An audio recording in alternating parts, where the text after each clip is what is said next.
Okay, so here we have another Ferrari 275 or 330 fuel pump, mechanical pump, which the vehicle runs on most of the time. Set up. We've gone through and completely rebuilt this.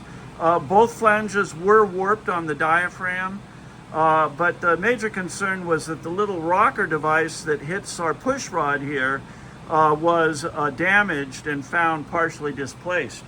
We've actually gone in and secured the cross pin for that lever action device with a couple of Allen screws so it can't fall out again, and it's sealed against crankcase vapor, which this was otherwise a leak for. So it has the funnel in it, it has new gaskets, and it's using our valves because once again in the Maranello kit they shipped us valves that do not hold vacuum.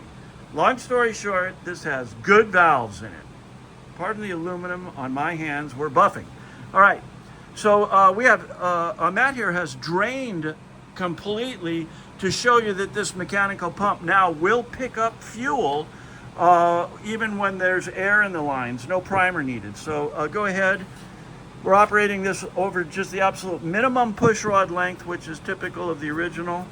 We will watch some bubbles come through the lines as it picks up and clears for pure fuel. And as he's doing this, we've already done this once before, but there are no leaks in the diaphragm or anywhere in any of the gaskets. So everything is looking good. Turn the valve off. Okay, so right now, instead of belaboring this till absolute clear fuel, we're going to go ahead and turn off the valve and show you the pressure. Where's that pressure gauge? Oh. Okay, so right now the pressure gauge is up to, what is that reading, Matt? 7.5.